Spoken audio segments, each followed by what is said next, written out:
Le Beth Midrash Hillel, fondé à la mémoire du Rav Hillel Pevzner Zichrono Livracha, et à l'initiative de son fils, le Rav Avraham Baruch Pevzner, Rav de la communauté Lubavitch de Paris, est heureux de partager avec vous l'étude de Megillat Esther. Nous allons maintenant commencer l'étude du deuxième Pérec de la Megillat Esther. On est après tous les événements du festin, du refus de Vashti de venir, de l'exécution de Vashti, et la Megillah nous dit Achar, après Hadevarim Ha'ele, après ces événements-là, ces choses-là. Alors il y a une marloquette dans le Midrash de savoir quand est-ce que c'est le Achar. Est-ce que c'est Achar immédiatement après, ou bien c'est Achar longtemps après. Une chose est sûre, c'est que dans la chronologie de la Megillah, Esther ne va être prise au palais que 4 ans après que Achashverosh ait été déchu de sa fonction de reine. Donc Achar, c'est ou bien immédiatement après, c'est-à-dire que lorsque le roi s'est rendu compte que Vashti n'est plus, il a commencé à regretter l'exécution de Vashti, ou bien Achar à Devarim Ha'ele, et il lui a fallu quelques temps pour se calmer. C'est seulement après quelques temps, peut-être quelques mois, ou même peut-être plus, que Achashverosh s'est calmé. Donc Achar à Devarim Ha'ele, après ces événements-là, Keshor Hamat Hamelech Achashverosh, lorsque la colère, ici Hamat on va traduire selon le sens le plus simple, Hamat qui veut dire colère, la colère du roi Achashverosh se soit un tant soit peu calmée, Keshor, le Ke ici c'est ce qu'on appelle le Kafadimion, c'est pour dire que il s'est pas vraiment calmé, mais il s'est quand même calmé. C'est intéressant de voir qu'à la fin de la Megillah, on va voir que la colère du roi s'est calmée totalement, il n'y aura pas Keshor. Shachacha, là-bas c'est marqué, elle s'est complètement calmée, c'est juste après l'histoire où Haman a tenté de détruire le peuple juif et puis va être invité chez Esther, etc., etc. Donc à la fin, lorsque Haman va être pendu, c'est marqué que la colère du roi s'est calmée. Alors est-ce qu'on peut faire un parallèle entre les deux? Oui. Certains Mefarshim disent qu'en vérité, dans son cœur, il en a toujours voulu à Haman. C'est seulement à la fin de la Megillah, lorsque Haman va périr, que finalement il va se calmer, non seulement de l'histoire d'Haman, qu'on verra Bezrat Hashem lorsqu'on étudiera la fin de la Megillah, mais aussi du conseil que Haman avait donné à l'époque pour Vashti. Et donc, le Keshor ici, c'est pas vraiment qu'il s'est calmé, mais ça s'est atténué. Et donc à ce moment-là, Zachar et Vashti, il s'est souvenu de Vashti, Ve'et Asher Asata, de ce qu'elle avait fait, Ve'et Asher Nigzar Alea, et ce qui lui avait été fait, ce qu'on avait décidé pour elle. Donc ici, on voit qu'il se souvient de Vashti, de ce qu'elle a fait et de ce qu'on lui a fait. D'ailleurs, il ne dit pas ce qu'il lui a fait, mais Nigzar, ce qu'on lui a fait, c'est un petit peu impersonnel parce que c'était un conseil de sage qu'il a fait et lui, il n'a pas pris cette décision, on va dire, en toute conscience. Ici, le Malbim dit qu'en vérité, Achashverosh, il a 3 peurs. Première peur, c'est de ne pas retrouver une épouse comme Vashti. C'est pour ça que d'abord, Zachar et Vashti, il se souvient de Vashti. Est-ce qu'il va trouver une femme aussi belle, aussi intelligente, qui vient d'une lignée si précieuse, quelqu'un vraiment de valeur, même si pour nous c'est une vraie réchaïte, mais c'est quelqu'un de valeur.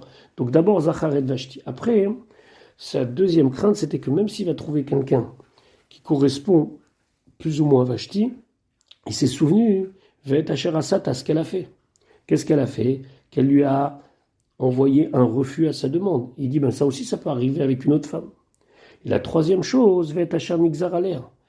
Qu'est-ce qui a été décidé pour elle? Et il se dit que peut-être que lorsque les femmes du royaume, celles qui pourraient potentiellement être reines, vont éventuellement évoquer l'idée de devenir reine, ils vont tout de suite se dire, mais non, c'est pas possible. C'est un homme qui peut tuer sa femme en quelques heures.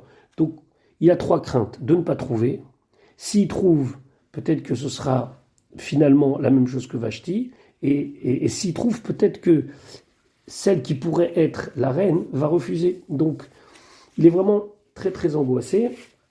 Donc, il se souvient. Alors, de quoi il se souvient de Vashti? D'abord, c'est plus du tout une Malka, c'est juste Vashti. Alors, bien sûr, Rashi parle de la beauté de Vashti. Il y en a qui parlent que non, il s'est souvenu de Ve'et Asher Asata, que finalement, elle n'a pas fait grand-chose. Au contraire, il s'est dit, mais c'est vrai, elle a eu raison de me refuser. Qu'est-ce qu'elle a fait déjà? Elle a refusé de venir nue devant tout le monde, mais bien sûr qu'elle a raison. C'est une femme exceptionnelle. Et puis, Il y a ici, Vet Hachar Nigzar Alea, il s'est souvenu de quelque chose. On sait que Akadosh Baruch Hu, il a Jimida Keneged Mida. Il y a un midrash qui s'appelle le midrash de Abba Gorion qui dit que il s'est souvenu que chaque Shabbat, chaque Yom HaShevi, son ex-femme, Vashti, avait l'habitude de prendre des Bnot Israël et de les dénuder. Alors on ne sait pas exactement est-ce que c'est dénuder ou bien de leur enlever leurs habits de Shabbat et de les forcer à transgresser Shabbat. Et bien elle aussi, elle a été tuée à cause de quelque chose qui est arrivé Bayom HaShvi, le 7e jour, du Mishté, qui d'après certains était le jour de Shabbat, et aussi à cause d'une histoire d'habits et de dénudés. Donc, finalement, il a pris conscience que la mort de Vashti, c'est pas pour rien. Maintenant, il est face à quelque chose de très angoissant, qui va être à ses côtés comme reine. C'est la raison pour laquelle il va falloir mettre en place quelque chose. Lui ne l'exprime pas, mais on va voir que ses serviteurs vont lui proposer une solution. Pasuk Bet, les personnes qui fréquentent Achashverosh, ceux qui sont les plus proches, ceux qui le servaient, peut-être pas les plus grands conseillers, ont pu constater que Achashverosh était vraiment dans une période de dépression.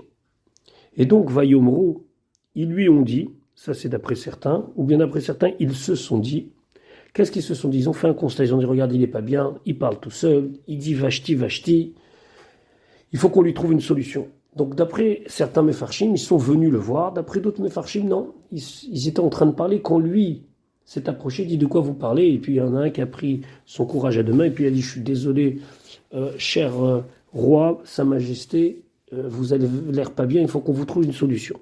Donc Vayomru, ils ont dit, Nare Ameler, les jeunes serviteurs du roi Meshartav, ceux qui le servent. Ici, on ne parle plus maintenant de Sarim, on ne parle plus de Yodéaïtim, on ne parle plus de Veakar Ovelav, de ceux qui étaient très proches de lui, on parle simplement de ceux qui lui amenaient au quotidien tout ce qu'il avait besoin. Et puis il le voyait le matin, il n'était pas bien, le soir, il n'était pas bien, il était complètement en dépression, donc ils se sont permis de proposer une solution au roi.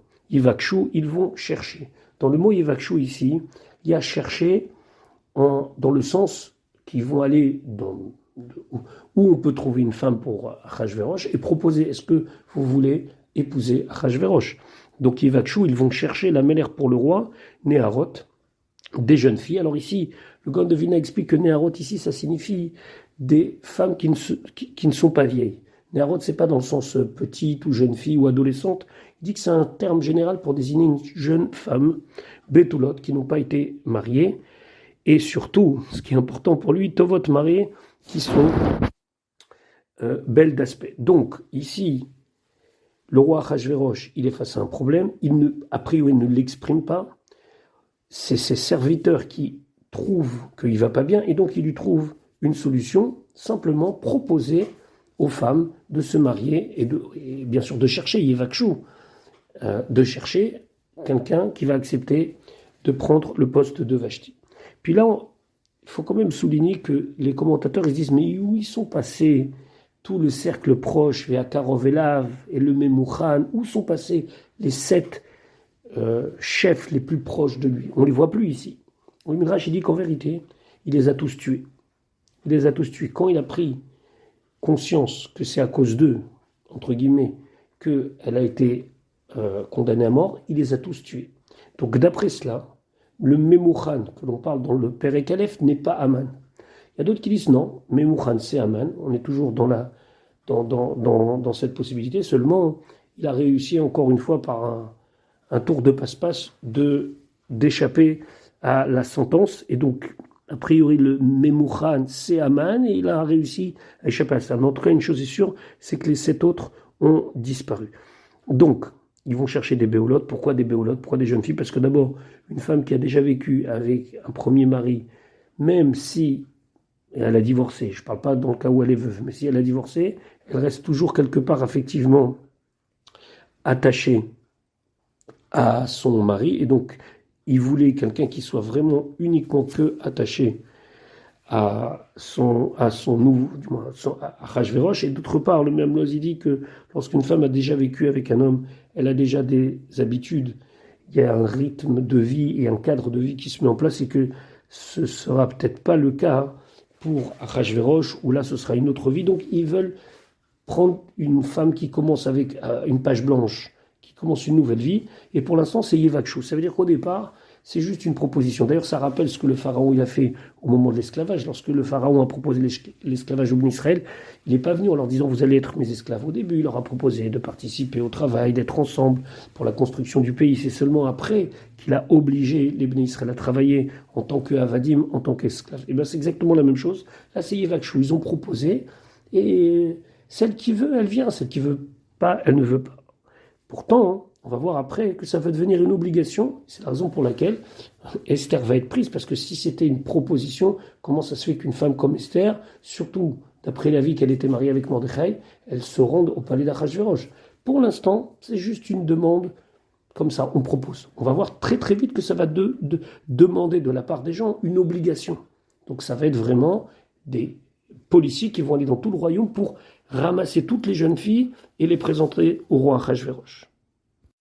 Pasuk Gimel. Donc, les jeunes hommes, ceux qui servent le roi, lui proposent une solution. Feyafked hamelech pekidim.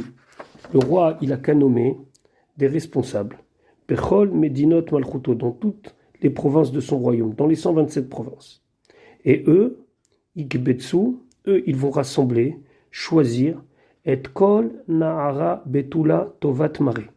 Toute jeune fille, vierge, qui est belle, elle, Shushan Abira, vers la ville de Shushan, ou dans la ville de Shushan, El Bet Anashim, à la maison où toutes les femmes étaient rassemblées, sous la responsabilité de qui? Eliad et Hégé, sous la responsabilité de Hégé, Séris, Hameler, c'était l'eunuque du roi, Shomer Anashim, qui était responsable des femmes, Venatoun, et leur sera donné Tamroukehen, tous les produits qu'elles ont besoin pour pouvoir se préparer.